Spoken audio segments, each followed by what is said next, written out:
Hi, everybody. Welcome to another Beta Change Minisode. I'm here today with two really special ladies, Daniela and Paula. You guys can say Hi. hi. Daniela and Paula are in Costa Rica right now. I'm in New York. I'm Katie, your host again, and these are my special guests tonight. These ladies started Live1tBlue, which is a lifestyle and wellness blog based around diabetes. So I'm here to talk with them today about building a social media community and why they started Live1tBlue, and what other wonderful things they have going on in the diabetes world.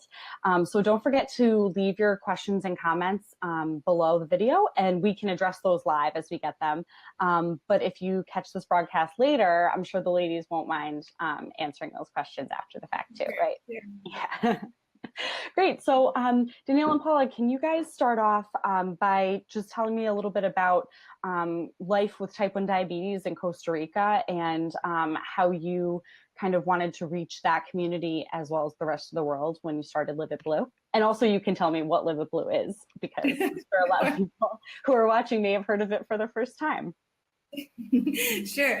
Well, we're both born and raised in Costa Rica. I've had type 1 diabetes for 25 years now. And I have type 1 diabetes for 18 years now. So, this is a cause that's super close to our hearts. We are involved in several projects here at home, and we've been working together for years now. We've met each other since she was a kid, I was a teenager, and now we started realizing that we wanted to be more open about the importance of healthy living, not only specifically for people living with diabetes, but for everyone.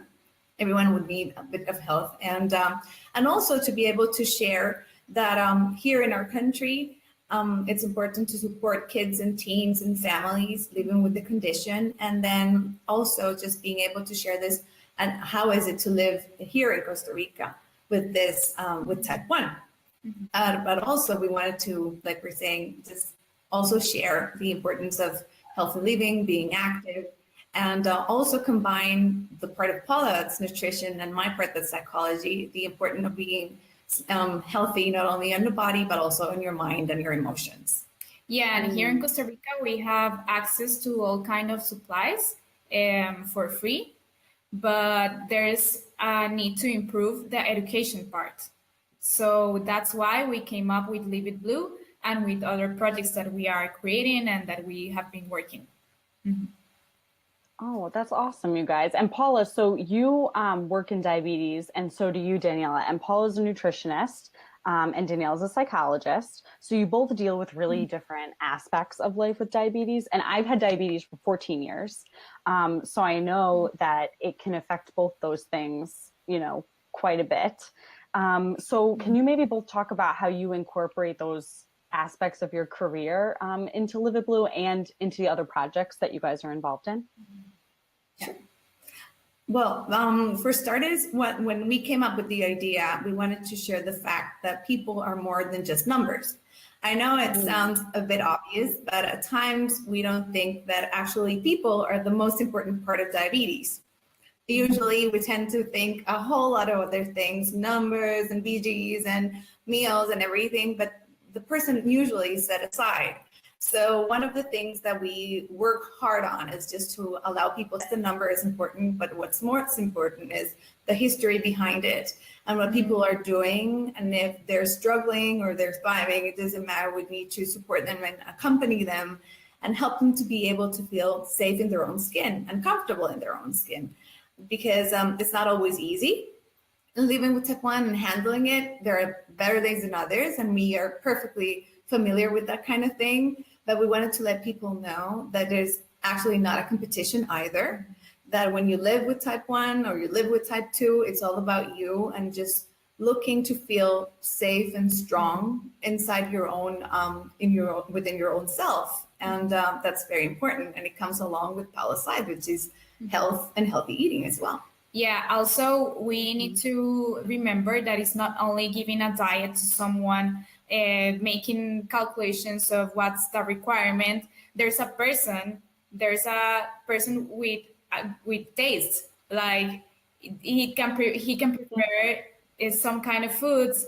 He can prefer the person the professional to say, how can I eat these things and what adjustments I need to do with my insulin, with my treatment.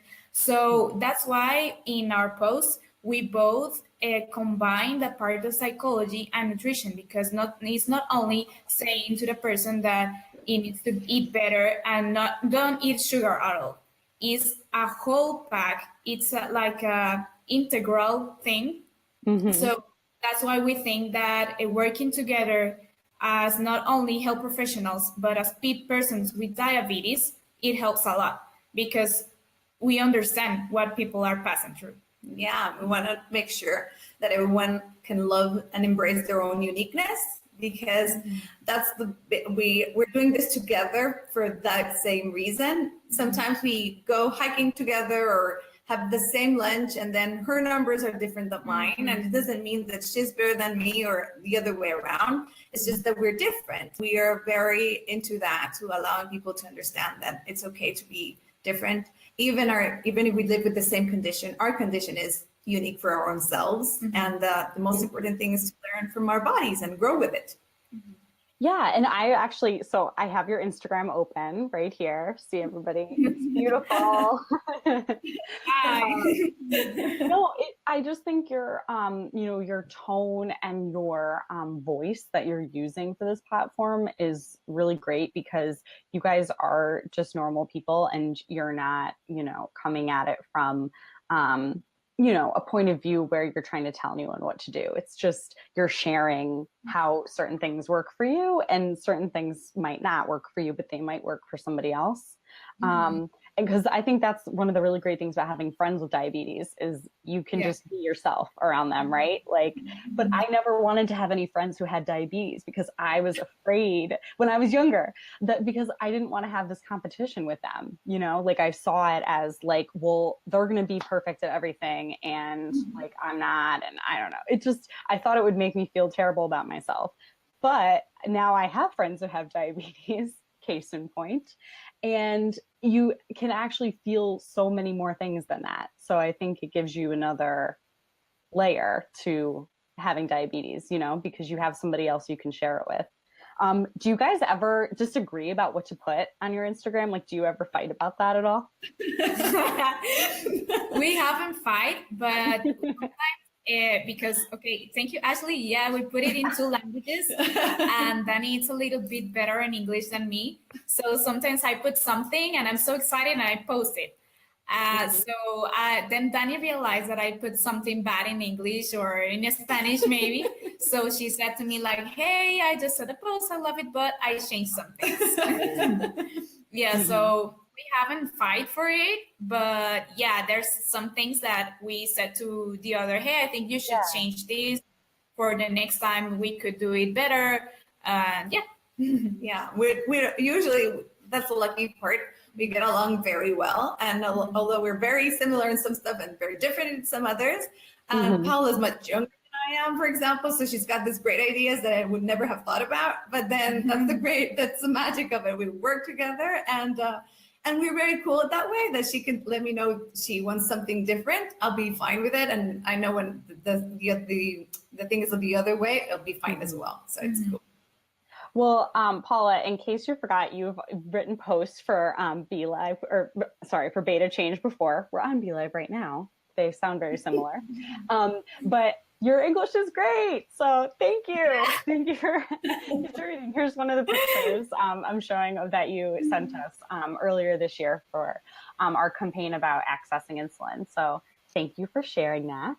But you guys actually brought up something that makes me want to lead into my next question about how do you feel about the amount of content that's available in Spanish? Do you guys both speak Spanish and English, so I'm curious to know if there's any if you notice any discrepancies in resources that are available in Spanish versus in English, or if that's not so much an issue but something else is. I just kind of wanted to get your thoughts on that, because I think this is a good opportunity for us to talk about it, because we live in this world of social media where you can post things in multiple languages and reach audiences, who are very diverse. So what do you guys think about that?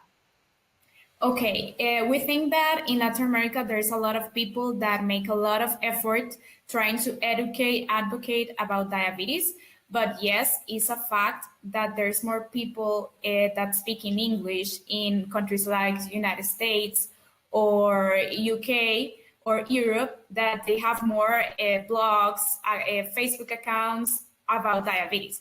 I think in Latin America, this is something new because there's a lot of blogs that have been existing for a long time. But yes, we need to improve the people of Latin America. And it's a good idea. And thank you for you very much to include people that also speak Spanish, because you can reach a whole new target in this. And we need to improve in that. Yeah, and especially, when we work with kids a lot in our teens and kids camps, and when we're working with kids, most of them are their parents, and a lot of the parents, usually they might not speak in English. So at the beginning, it might be hard. So it's important to make sure that everything is available in both Spanish and English would be just the best, just to make much easier whenever there comes a diagnosis, and everything make the experience much easier instead of harder and more threatening. So it's great what you're doing, and thank you for that question, because it's great. Also, there's a lot of articles and research done in English that you can find, for example, American Diabetes Association, or that kind of way of websites that you can find a lot in English. And there's a lot of people that doesn't have access to that language. So that's a gap between that kind of articles or research and them. We are the gap. We can learn and teach them about that kind of things, in Spanish. Mm-hmm. And can you give me like an example, like of something that maybe you've noticed that is available in English, but not in Spanish? Mm-hmm. Well, for example, for starters, a lot of blogs and instant blogs, most of them are in English. For people in Central America, it's starting. But when we started this, we were thinking, oh my God, there's so many out there in English that are amazing. And they're all in English, or most of them are in English. Yeah. Something is that, and there's also, there's articles and stuff, and that won't be available in Spanish. And for example, we got very lucky that we got this one for the Child's Hospital, which is the Pink Panther book, but we had to get it translated and had to get it back so that we could give it out whenever a kid was diagnosed, but it took a little while. And then we started realizing that this was a very important thing. And Costa Rica is a tiny country, but there's a lot of people all over the world that speak in Spanish. And the fact that we could see that and the positive effect it had on the families when they got it, it made us realize how important it is for people to have accessibility in their own language, of course. Mm-hmm. Yeah, and I just think it's something that we're becoming more and more aware of is, especially like in this country, things don't always happen in English in the world. And people need those resources. So I think that's something that's really noticeable about your blog is that it's in both Spanish and English, so that you can reach people that are outside Costa Rica, but also in Costa Rica who might be looking for resources and they come across your blog. So how did you guys decide on the style of the blog? Did you, did you want to do it on Instagram all along, or how did you kind of come up with that part of it? Okay, about the style, that's an important part because we both are very different. Danny has a blog about diabetes, and we need to connect the things that I think and I like with Danny's. So that's why every time we are going to post something, we ask to each other, what do you think of this? What do you think of that? So that the style could be a mixture between both. And there's a lot of posts that reflects Danny's personality, and there's others that reflects more my personality. So it looks like not a uniform blog, but a different kind of blog. Because one of our specific things and most important things is, like Danny said before, the uniqueness, and that we are uniqueness but different, unique but different. So that's a thing that you can notice also in the blog. So we don't have like established style, but we are a mixture between both. Yeah. And how do you guys think that that is changing more? Do you think that there are more resources that kind of reflect personalities? They you're back. We were like, oh no. No, it's okay. We're doing so well. We for everyone who's watching, we had some technical issues. Okay, everything is great. Can you guys hear me? Hi. Hi. There you are. There you are. I don't know what happened. That's okay. It's live broadcasting. It happens.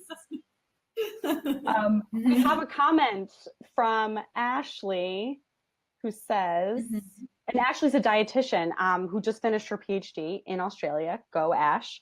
So she said you guys are a great example of collaborating between healthcare professionals and diabetes advocates.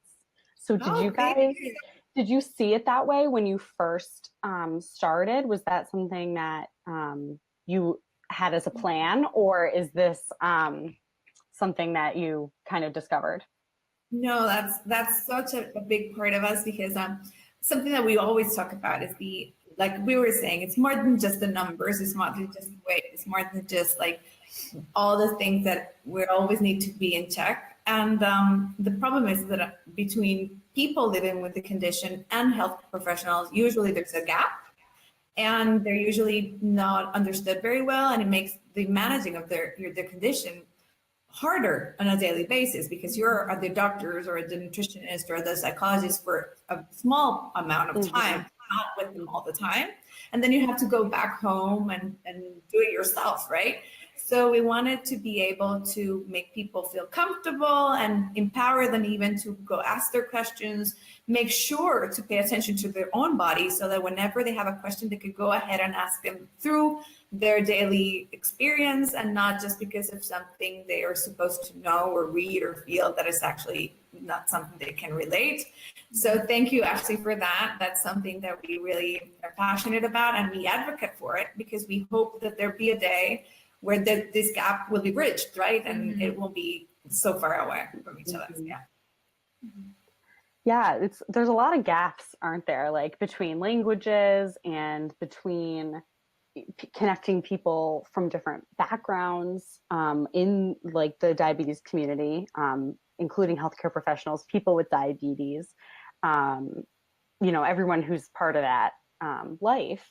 So what do you think you guys want your audience to know, like for Live It Blue? If someone hasn't seen it before, or if somebody's watching this and is going to check it out, what do you think is important for them to know when they are maybe looking to you guys for a sense of community, or looking to you for being a resource?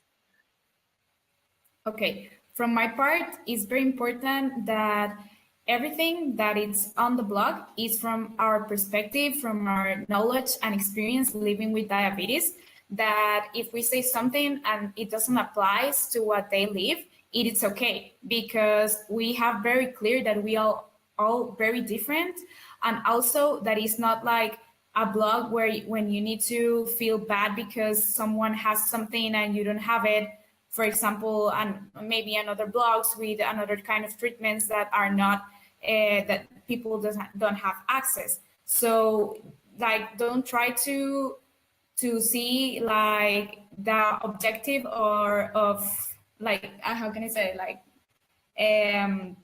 comparison. It's not a comparison. It's not a competition. It's like something that you can see and you can, oh, I can apply this. This is important. I can learn from this. I can learn that they are both different and it's okay. So yeah, that's a thing, and that we are going to put a lot of effort in trying to educate in the best way and teaching by example. That is the most important part of our mission. Mm-hmm. Yeah, and that we also want to let people know that it's okay to love yourself and feel okay within your own body and within your own self. Mm-hmm. That it's okay to ask for help in case you need it. Mm-hmm. And that it's not always easy, that it's not always days you can plan them out and they don't usually go out the way that you want it, that's okay as well. Because what we advocate for is that you should be allowed to love yourself and feel comfortable in your own skin. And most importantly, everyone should be allowed to become an expert in their own body. And our voice should be heard. And the best way is just to pay attention to our own selves and learn from us, and just see, even if we're different, doesn't mean that you're wrong. It just means that you need to learn more about yourself and then work with that in order to be safer and stronger, right? So that's something that we cherish a lot. And then we're also very passionate about healthy living and motivating people to be active and to go chase their dreams and their goals. So we're going to do that as well, and make sure that they can be happy with that as well. Yeah. I think that's awesome. I think that's a really important message for, to get out there, because I think especially with, in every part of the world, really, it's important to remember to love yourself when you have diabetes, because it's really hard sometimes to be nice to yourself, right? I totally have been there. And so going off of that, what do you guys think how are you guys changing how diabetes is perceived, or how people with diabetes are seeing themselves in Costa Rica? Can you give me examples of any maybe like projects you're going to do over the next year in 2018, or anything else that you're working on that we can, maybe use as an example for the rest of the world who's looking to change diabetes? Okay, in Costa Rica, there's a lot of myth. I think like in every country of the world, some people say to you like, hey, you have diabetes, but you are not overweight and you make exercise. So that's something that we use as an opportunity to share about what diabetes really is.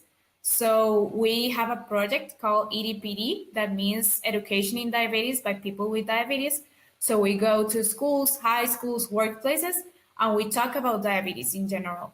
Also, when there's schools that there are kids with that type 1 diabetes, we explain to all of their classmates about what diabetes is, and also about what can they do to prevent the onset of type 2 diabetes in the future.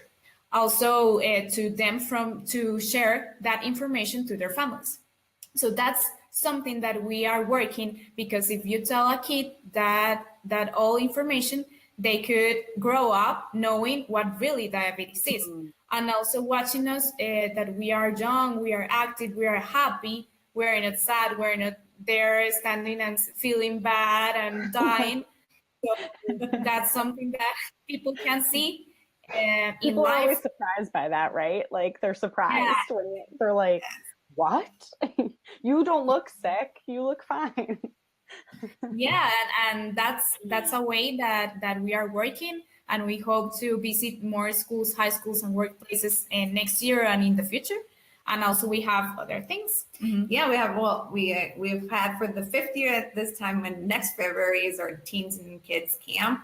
And that's just given us so much, because you realize that how much you need to accompany and strengthen all these kids to grow up and be strong. And it's been really nice to see them grow, because some of them started so young and now they're older and they all want to be participants and go into leadership and help everyone out.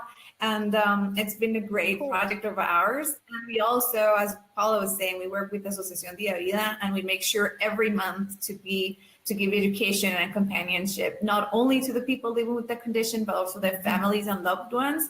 Because at times you realize the fear of others out of love can actually just prevent them from being stronger every day. So we try to just work with them all and let them know it's possible to not only be healthy, that everyone thinks about being healthy, but also be able to be happy living with the condition. And that's very important for us, not only health, but also happiness, and be able to go after what you dream of, right? Also, we want people to be agents of change, that through knowledge about diabetes, through education, they can be agents of change, of speaking about diabetes to others, and like trespassing that view of what really diabetes is to other people. So if we talk someone about diabetes, we can prevent that person to say to other person, oh, you have diabetes and you do not look sick.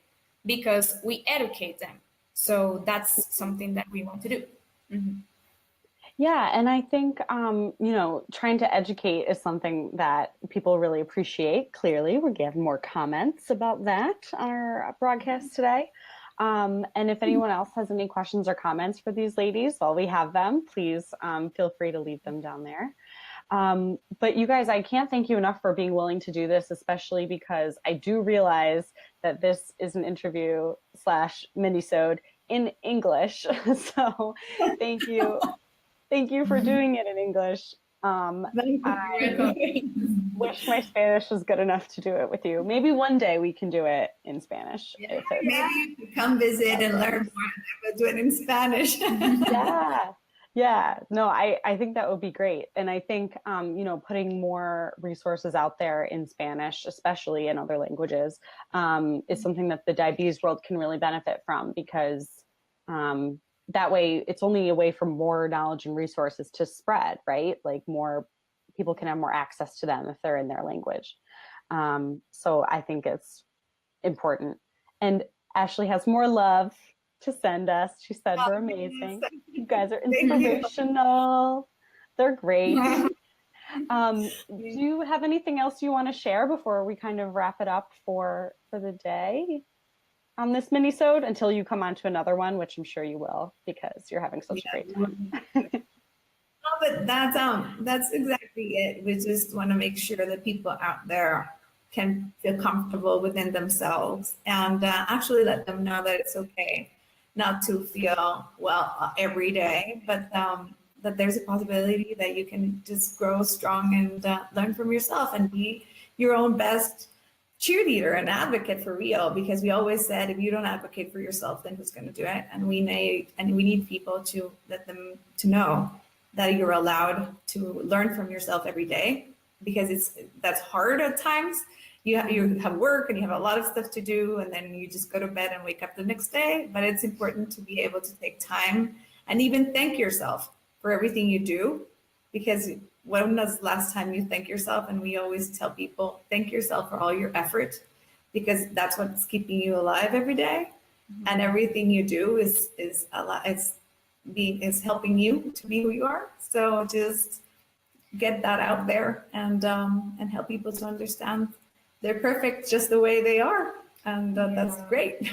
And thank to you, Better Change, because I noticed that you are making easy the lives of other people with diabetes through these kind of things. And thank you for giving us the space to share about us. Yes, of course. We love having you guys. And I think sharing stories is something that's really important for our mission at Beta Change, because that's what we want to do, is help connect people. So how can we connect more people who might see our minisodes, more people who might want to read your blog, and more people who speak Spanish and might be like, these people are going to help me in multiple languages, which I think is a really big asset that you guys have.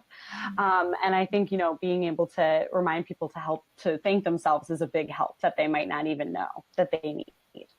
So thank you so much for that. So everybody who's watching, don't forget to follow Live1tBlue on Instagram. Danielle and Paula are writing posts and sharing their stories in English and Spanish. You guys do it pretty much every day, right? It's every day. Trying to do it every day. I think that's awesome. It's so hard to do that, and it takes a lot of dedication. So thanks for doing that. And don't forget to follow Beta Change on Facebook and Twitter. We have our Twitter handle below. You can screenshot that. But thank you guys both, Paula and Daniela, for joining us tonight. We're really lucky to have you. Okay, bye. Great, thanks, bye.